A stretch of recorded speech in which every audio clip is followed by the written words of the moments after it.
You guys can see it? Yes. Okay, perfect. Yes. Awesome. Well, you might be wondering, well, who are we? So let's just start with how amazing and incredible our company is. Aegon is our parent company. They are one of 9 companies listed too big to fail in the world. They're based in the Netherlands, and they've been around almost 200 years old, right? And like with every major company, they wanted to have a presence in the US, and so Transamerica was birthed. Transamerica is based in San Francisco, and they're a 119-year-old company. So as you guys can see, very credible. You know, it's not a fly-by-night company, and we do good for the people. Like I said, Transamerica is 119 years old. Aegon, our parent company, is almost 200 years old. And when you know, we're both companies are leading in the financial space, but we're different. How are we different? WFG, which means World Financial Group, but I like to say it's working for God, because we're really giving that information the same way how you guys are sharing biblical principles and knowledge about the Bible and God. Well, we're doing the same thing here, but on the financial aspect. So we represent about 77 different companies on our platform. We don't own the products. We don't sell anything. We educate. And so our clients have options. So let's talk about what are some uncertainties when it comes to people and money. Statistics shows that 68% of Americans are not on track to retire. And even if they are on track to retire, we often see that there's not a lot of money. And you guys could put in the chat, do you think a lot of people who are retiring today have an abundance of money? Right? What do you guys think? Do you think there's an abundance overflow of money?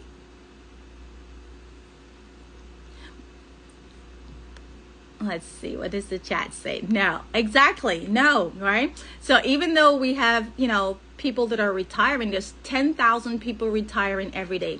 And all of us probably want to retire right now, right? But we got to keep working because we haven't made that mark yet. So the people who are retiring, they're happy to retire, but we see that they're coming back out to the workforce after a couple of years, maybe like 2-3 years, they're coming back out because they realize that, you know, the money is going, right? And they still have long life to live. The Bible talks about it's going to give us 10. So if we're going to live 70, 80, 90, but we haven't saved up enough, then yes, we do go out back to work sooner. Now, 60% of Americans get diagnosed with an illness, which one of the leading causes is financial stress. You may or may not know cancer, heart attack, and stroke. How many of us on this Zoom right now know somebody that has been affected with cancer, heart attack, and stroke? And God is good. They didn't die. They're still alive. But that has caused a lot of financial stress, because most people are not thinking about putting anything in place if they get sick.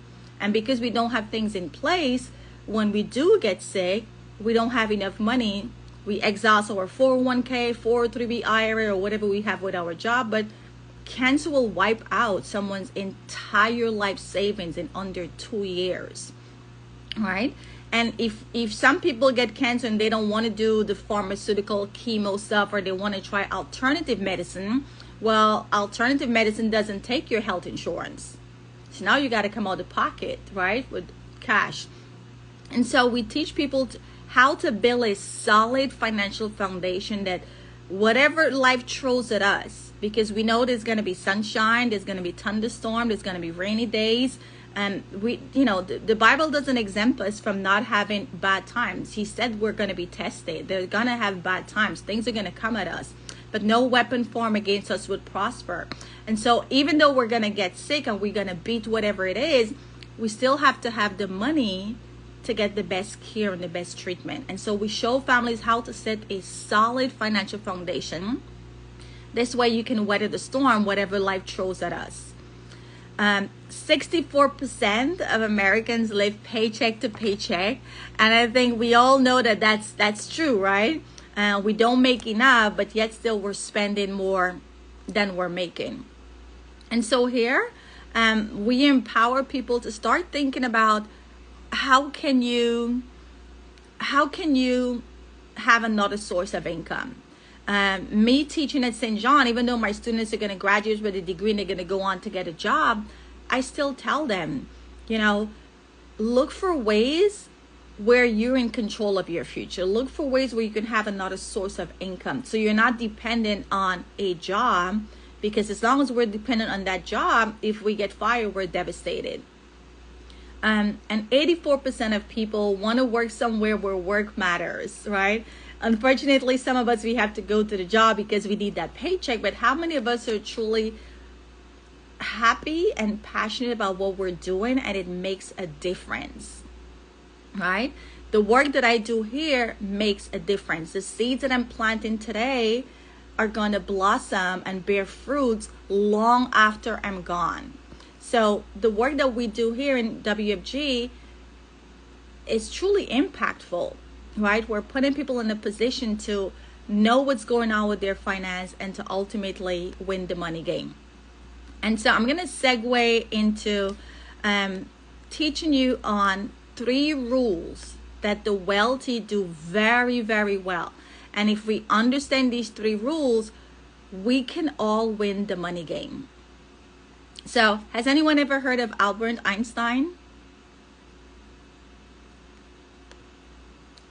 Albert Einstein. So Albert Einstein created compound interest. And what is compound interest? Well, compound interest allows us to calculate how many years it's going to take for your money to double. And it's a simple formula. You take the number 72, you divide it by the rate of return, which is your interest.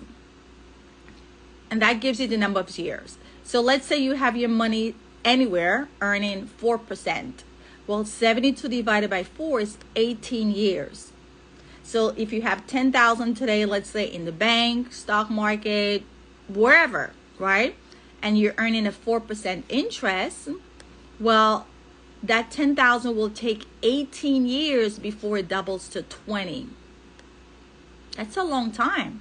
Because imagine now if you have a newborn or you have a grandson that was just born this year, and we've saved up 10,000 during, the baby shower and all these other things. People have given us money. We had 10,000 put away. And we said, you know what? We're going to save this money for little Johnny when he turns 18. Well, that 10,000 will take 18 years before it doubles to 20. That's a long time. And another 18 years before it doubles to 40. So now little Johnny is a grown adult. He's 36 years old and he's got a whopping 40,000. Do you guys think 40,000 is going to be a lot or buy a lot of things in 36 years? Right? Does cost of inflation go up or down? Like, what is 40,000 going to do 36 years from now? So that's if you're getting 4%. I'm going to go to the far right. What if you're getting 12%? Same 10,000, now it's only taken 6 years to double. Every 6 years now, your money's doubling because you got a higher interest rate, 12%. So let's say we have 2 kids, right? They were both born the same year. One parent saved up the 10,000, earning 4%. When that child turns 36, they have 40,000. But the other parent who also saved up 10,000, but was getting a 12% interest, their child at the age of 36 has 640,000. Which kid do you think is going to have a better financial foundation? 640,000, right? That's a difference of 600,000. So this first rule tells us if you understand compound interest, you can kind of have an idea of how much money you'll have in the future. Now, if you don't know this, it hurts us. All loans, your mortgage, your credit card, your student loan, car loan, all loans, same principle apply. Let's say you have a credit card at 12%. Well, guess what? If you don't pay it off before 6 years, it doubles on you. That credit card debt for 10,000, if you don't know how to calculate this, 6 years roll around, you double. You pay them more than you borrow, right? Or let's say you have your mortgage at 4%. Well, 4% doesn't exist today, but let's say back in the days, right, when you had your mortgage at 4%, $10,000. I mean, not the credit card, the mortgage, the bank. You only borrowed $10,000 for the loan to get the mortgage, but 36 years later, you wind up paying back the bank $40,000.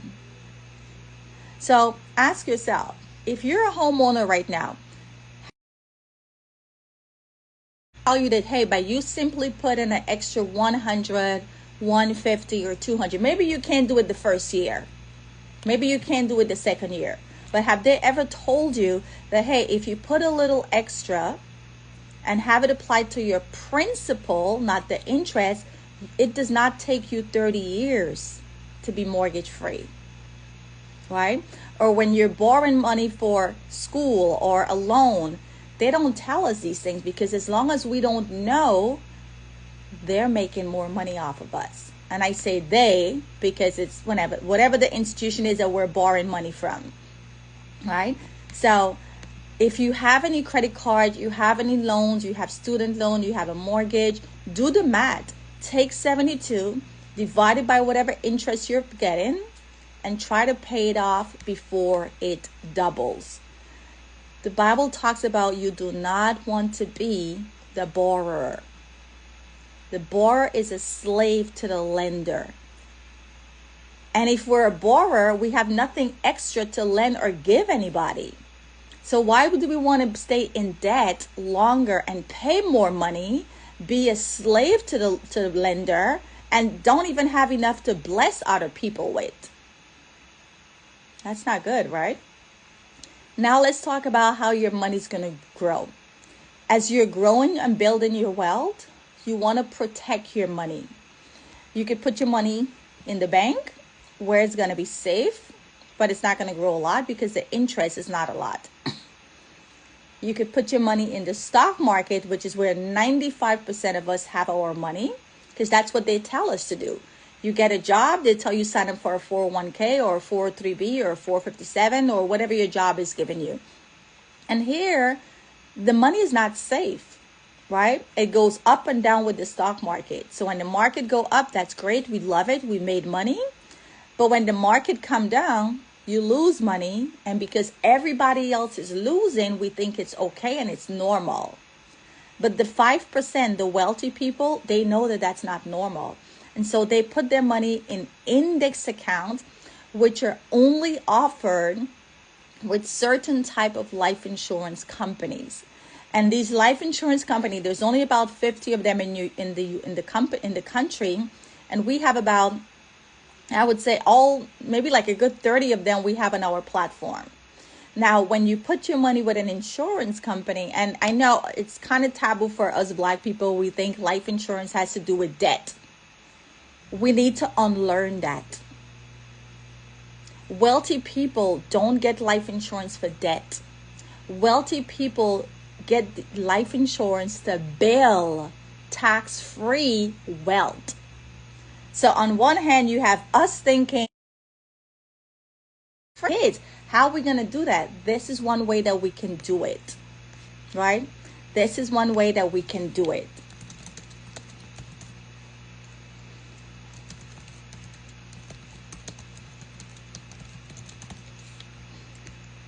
So your money is safe and your money is also growing. When the stock market go down, you do not lose any money.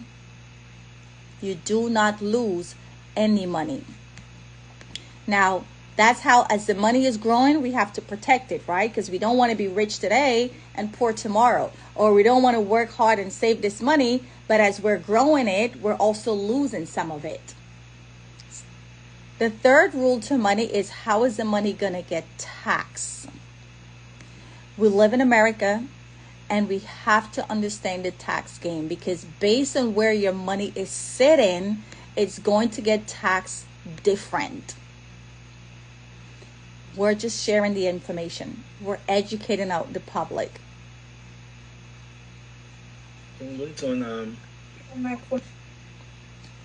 Okay, can you guys mute your line? Thank you. So, how does tax work? There's 3 tax family. If you put your money in a checking, savings, CD, stock, or mutual fund, all of these accounts are tax now vehicle, meaning you get paid at your job, Uncle Sam tax your paycheck. You put money in this account, any gain in these accounts, so when the stock market go up and you make money, that's great.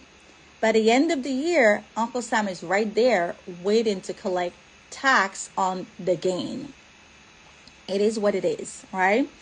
Tax later, these types of accounts, 401k, 403b, 457 is not here, but they all fall in the same family, 457, IRA, SIP IRA, annuity, pension, TSP. These types of accounts, you don't pay tax today. You're going to pay tax later. So let me ask you a question. Later, as in the future, 5, 10, 15, 20, 30 years, whatever. Do you guys think taxes are going to go up or down?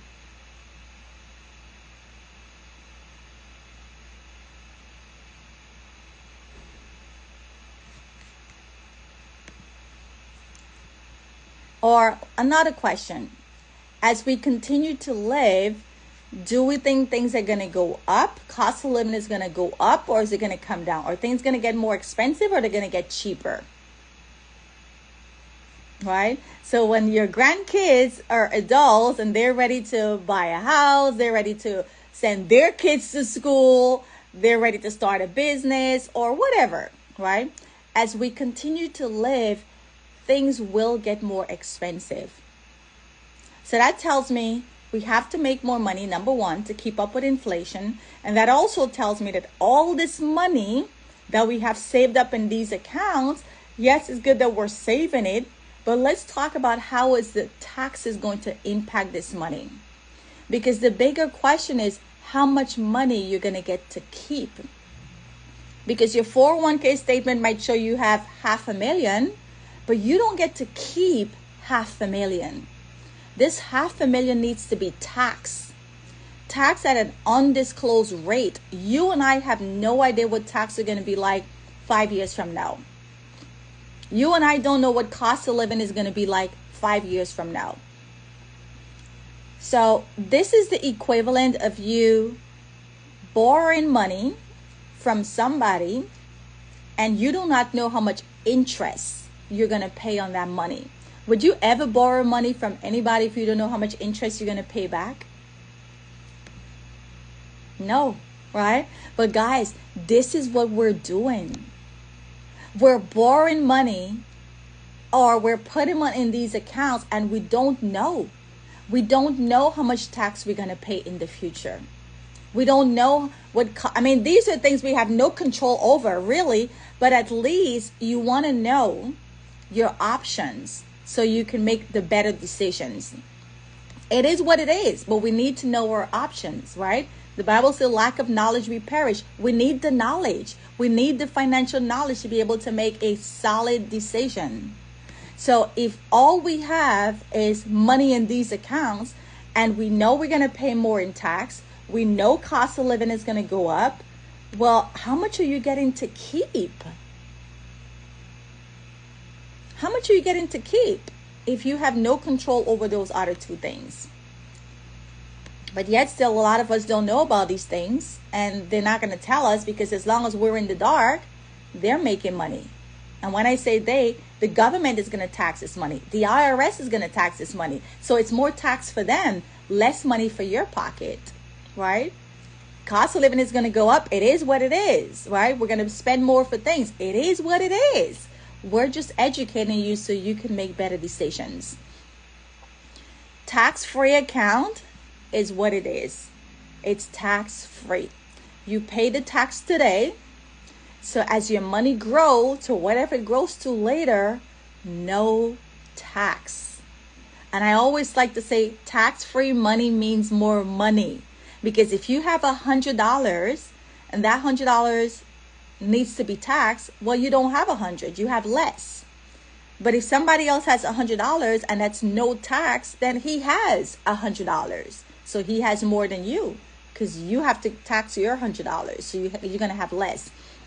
Now, all of these accounts are great when it comes to tax-free. You put your money in here, it grows. Whatever it grows to, you take it out, all tax-free. What you see is what you get. However, I know a lot of you may have kids or grandkids, or you know people that have kids. So I'm going to talk about the Roth and the 529. So let's start with the Roth. How many of you have a Roth right now, or you know somebody that has a Roth IRA?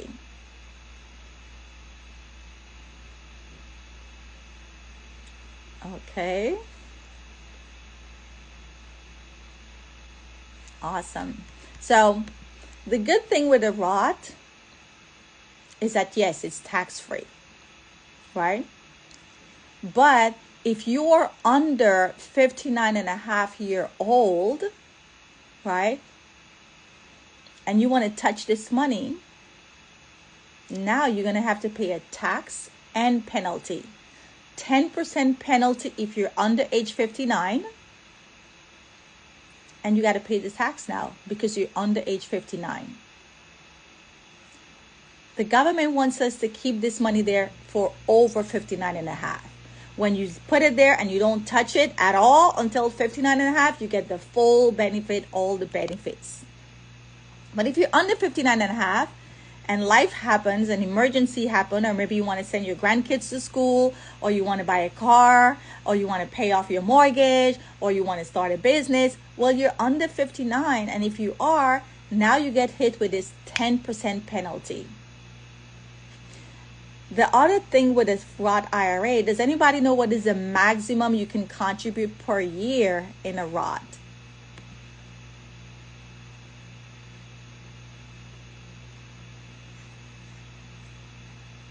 Okay, the maximum that you can contribute is $7,000 if you're under 50 years old. If you're over 50, they allow you to do a catch-up of $8,000, right? So if you're under 50, $7,000 every year. Over 50, $8,000. They actually just raised it. It used to be less. They just allowed us to put more money now. So this is good. But what if you want to put more than 7,000? Or what if you want to put, let's say you're over 50 and you want to put more than 8,000? Well, that is your max. You can't put more money. So if God bless you and you win the lottery, or you come into some windfall of money, the max you could put in this account is 7,000 if you're under 50, or 8,000 if you're over 50. That's it, right? And let's not forget that money in the Roth is in the stock market. So you're still going to go up and down, right? Now, I see a lot of families have 529. And guys, if I wasn't in this business, I don't have any kids, but my nieces and nephew all had 529. And once I learned this stuff, I spoke to my cousin. I said, no, we got to stop funding these 529. Why? A 529 is only for college. Let's just start there. If your kids decide they don't want to go to college, because college is not the only way to be successful, right? If they don't want to go to college, then now you're being penalized 10% penalty because you're not using the money for college. Or let's say you do go to college. And actually, let me show this comparison. 529. Let's say you do, so it has to be used for college only. So we may want our kids to go to college, but the reality is they may not want to go. I'm the only one in my family that went to college. My sister didn't go. My brother, none of my brothers didn't go. They didn't want to go, right? And we can't force them. If they don't want to go, they don't want to go. But they're still successful in their own ways. They just never went to college. So here the money has to be used for college. So you may say, well, Odetta, if I have 3 children, if one doesn't want to go, the other 2 is going to go. Fine. But here's why it's still not the best. So let's say none of your kids don't want to go to college. They want to start a trade, doing something else. Now that money is going to get hit with a 10% penalty and tax, because the government only give you this tax-free benefit because he wants you to pay for college. But if you're not going to go to college, now he takes back the perk and say, you know what, since you're not going to college, we're going to tax this money and charge you a 10% penalty, because this money was only supposed to be for college. Right? Now, if you're a doctor, a lawyer, and one of those special field where your kids are going to follow that path, then yes, they definitely have to go to college. But even if they do go to college, here's the big one. Assets weigh against you towards FAFSA, scholarship, and grants. In plain, simple term, what this means, you just disqualify yourself from getting any free money, and every university and every college gets free money. Every semester I poll my students, 90% are choosing St. John University because that's where they're getting the most money. Every school gives money. Some schools has bigger budgets than others. But if you show them that you have a 529, the conversation is going to be, you know what? Go use your 529. Once it's exhausted, then come back to us. No, right? We're not lying. We're still going to save the money, but we're just going to save it in a vehicle where we do not have to disclose it. So now your kids could have money for college and beyond college. You're still going to keep saving, but you're saving smart, right? So now when they're done with college, if they still incur some student loan, they can pull money from their other account, pay off any student loan. Or they have extra money to start a business. They have extra money to buy a car. If they want to move out of state, they have extra money to, start life or get an apartment. They have extra money for a down payment on a house. Like, they have extra money. But if all you have is a 529 in your bank account, we see this and we are going to say, use your money first. Once that's exhausted, come and apply for financial aids and grant. And guys, here's the irony in all of this. Even the ones that are saving money in the 529, it's still not enough to cover for school. That may just last 1 year or 2 years, if so long, right? So we're still going to continue saving, just not in these accounts because we have to disclose these accounts, right? So where are we going to save the money? You're going to see where, right? So we talked about Roth. Roth, you're limited on how much you can put in. You can't touch it before 59 and a half, or else Uncle Sam is going to slap you on the wrist with a 10% penalty. And you're still going to lose money in the stock market. 529, we're not going to do because we're legally disqualifying ourselves and robbing the future generation. We're robbing the next generation because when we were supposed to have extra money to do other things, now we don't have extra. So we're literally robbing Peter to pay Paul. We're going to rob ourselves from having extra. And we cannot bless people if we don't have extra, right?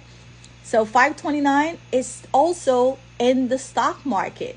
So you might be saving money for your grandkids or your kids, but who's to say the stock market is not going to go down the year they're ready to go to college?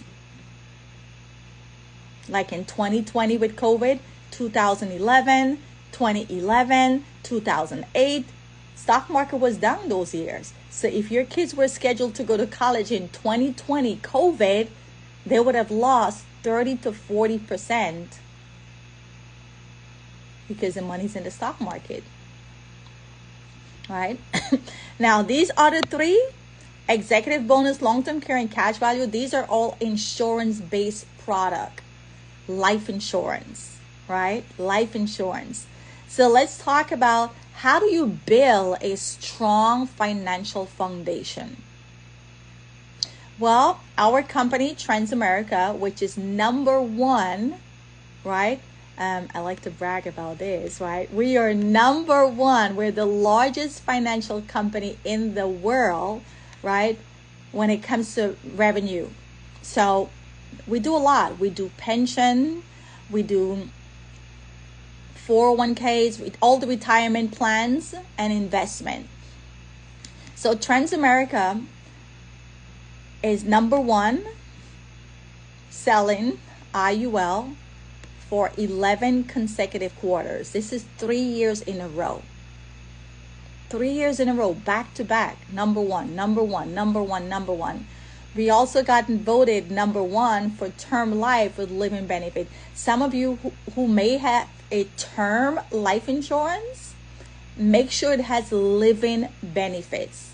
And I'm going to talk more about living benefits. But if it does not have living benefits, that's not good, right? And here we were just ranked again by USA Today, company named for best living benefit. Again, not every insurance company offers living benefits. So when you put your money in this type of account, which is known as an index universal life, yes, number one, it is a life insurance. But it is a life insurance that gives you 25 different benefits. In my photo book, Playground Millionaire, How to Set Your Kids Up to Be Millionaire, I list all 25 reasons in that book why someone should have an IUL as part of their financial foundation. So tonight we're just going to talk about 4 of those benefits. It is a life insurance first and foremost that covers you for your entire life. So if you live to the great age of 100, God bless you, you're covered for your whole life.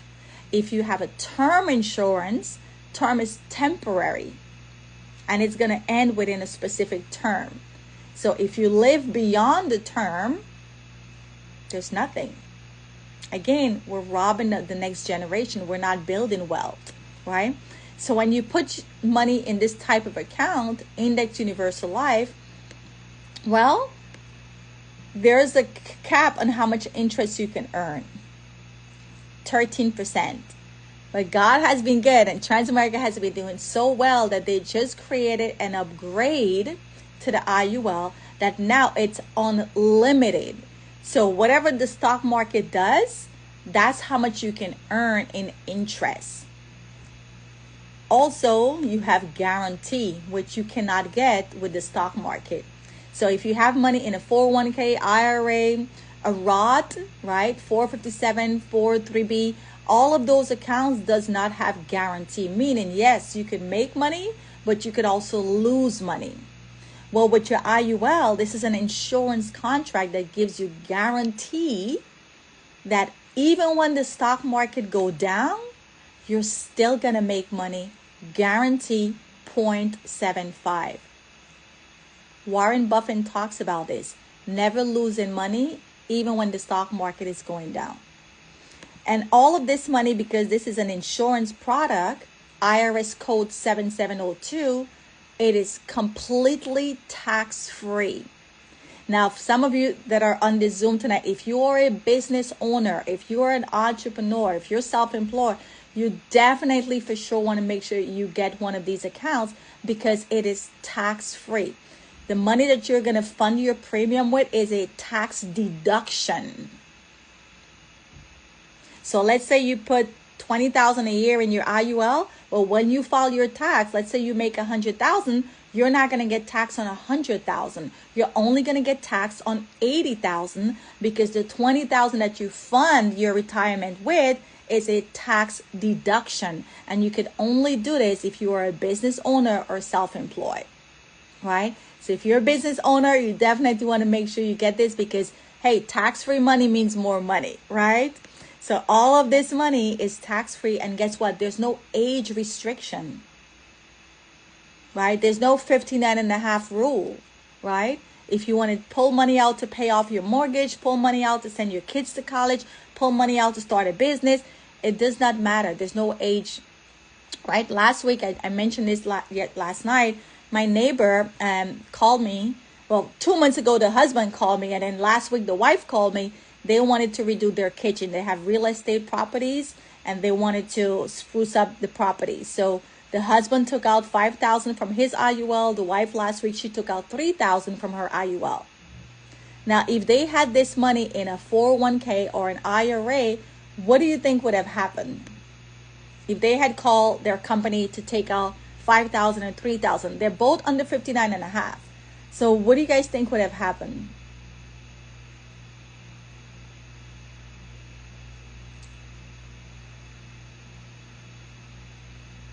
If they wanted to access that money in their traditional investment account?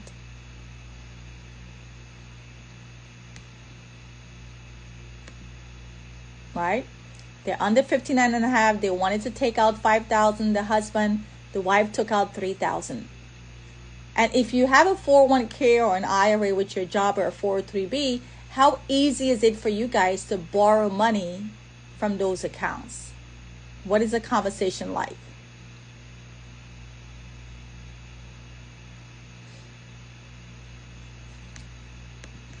Okay, let's see what's in the chat. What did you guys wrote? Okay, Samantha said penalty. Donna said penalty. Karen, penalty. Taxes, charge, and penalty. Yes, tax and penalty. So because you're under 59, Vanessa said not easy. Yeah, you got that right. Penalty and tax. Penalty and tax. So you get a 10% penalty because, again, you're under 59 and a half. Your own money. 10% penalty. So that $3,000, she would have had to pay $300 penalty under $3,000, and now she has to pay tax under $3,000. Crazy, right? But with your IUL, no tax, no penalty. There's no age restriction, right? And then the fourth box is protection. What are you protecting? Well, let's just start with yourself. You're protecting you because you're the breadwinner. You're the one working. You're the one going to work every day. You're the one making the money. You're the one got to pay the car note. You're the one got to pay the mortgage or the rent. You're the one. If you were to, God forbid, pass away prematurely, how would that impact your family?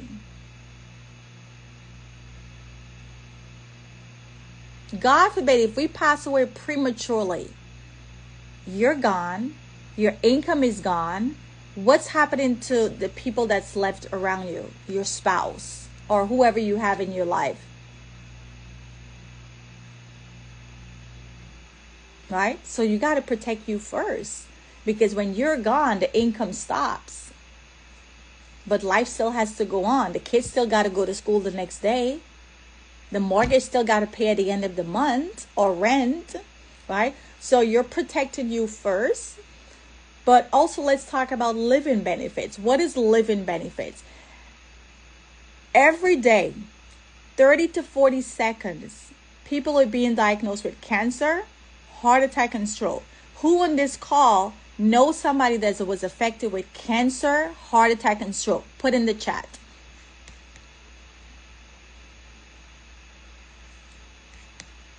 Cancer, heart attack, and stroke. Anybody?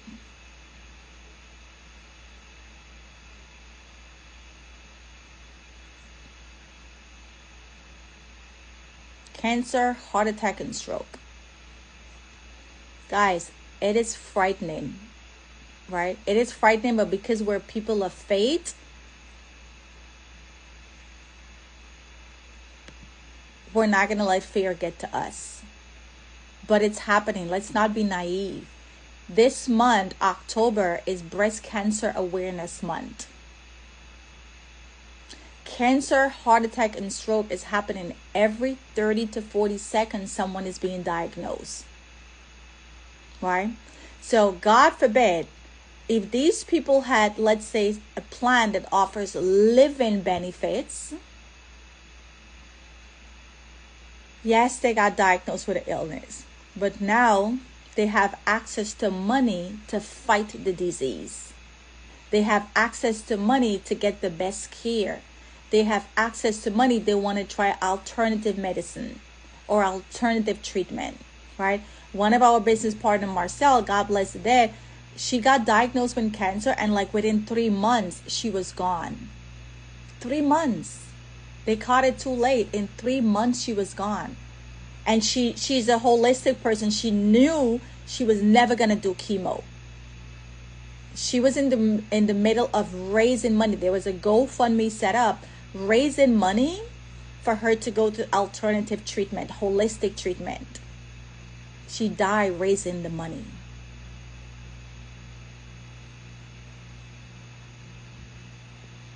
if she had a plan that had offered living benefits, cancer, heart attack, and stroke, those are the three big ones. If you have a plan in place that offers you living benefit, it means that when you get diagnosed with any major illness that prevents you from going to work, doing your day-to-day activity, bathing, dressing, eating, transferring, moving yourself around, right? Now this plan pays you money. It pays you. So yes, you may have your 403b. Yes, you may have your 401k. Yes, you have your IRA. Yes, you have your bank account. Trust me, it's not enough. It's not enough. Statistics show cancer will wipe out your entire life saving in 2 years. So you want to make sure you have these things in place, and it's better to have this and not need it versus need it and you don't have it. Let's be wise here. It's better to have it and never use it than need it and don't have it. And oftentimes when people call me for a living benefit plan, it's like because they got diagnosed with something and now they're scrambling. But if you already got diagnosed, these companies are not going to approve you. You're a liability. They're not going to approve you. So for me, right, my peace of mind is priceless. I'd rather have this and never use it, but I know that I have it just in case. If something happened in my 50s, 60s, 70s, 80s, 90s, because I'm going to live a long life, right? So just in case something come up in the future, 30, 40, 50 years down the road, I have this plan.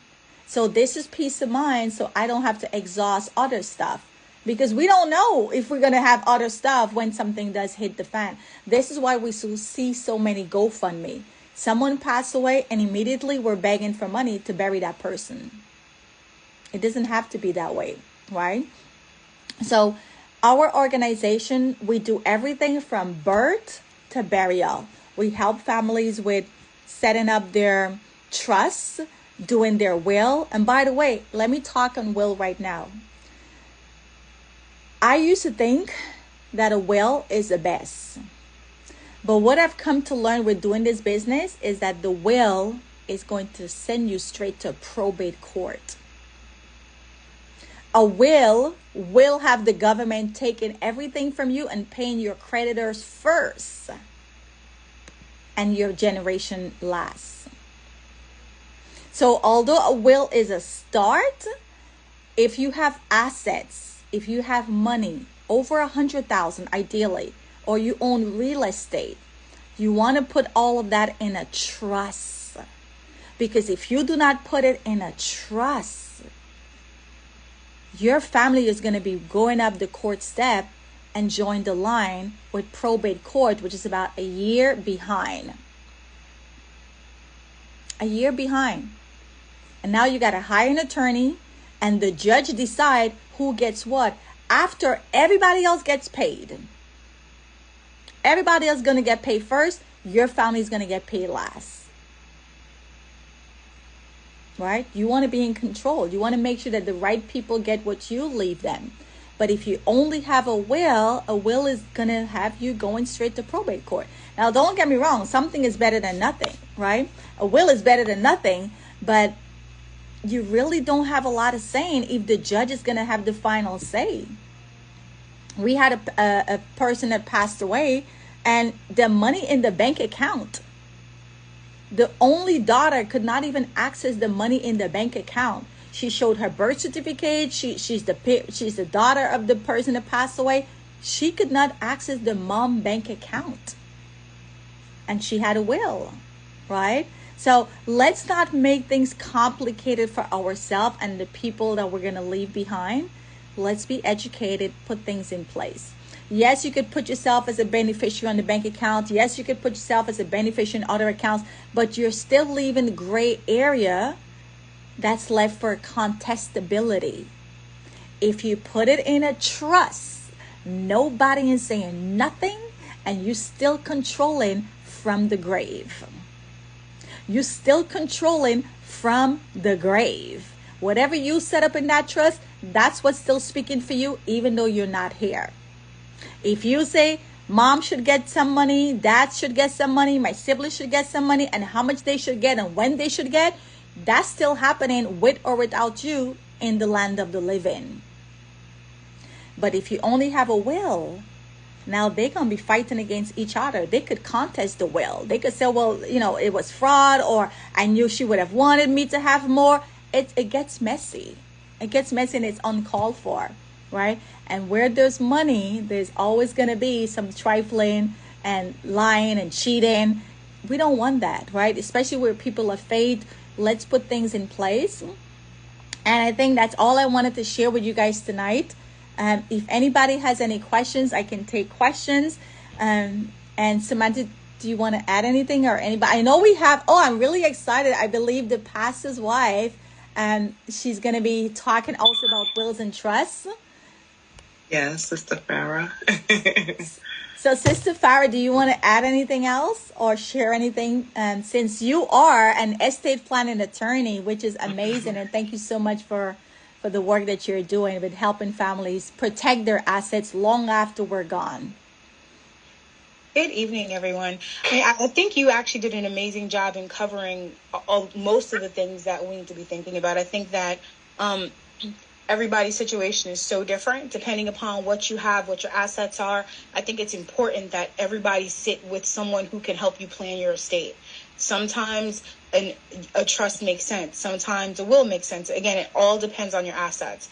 What I can tell you all is that my law firm only does estate planning. That's all we do. We only do wills, trust, and estate work.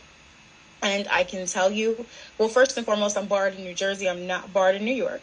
So, I would advise you, if you are in New York, please speak to a New York barred attorney. Do not let someone who is not in the state of New York give you guidance, because they don't know New York state law, right? But I will tell you this, because this is going to be universal.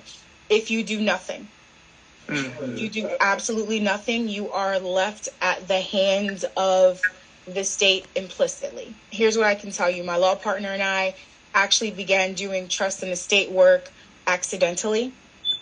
It was not work that we ever planned on doing. We both used to practice criminal law and family law.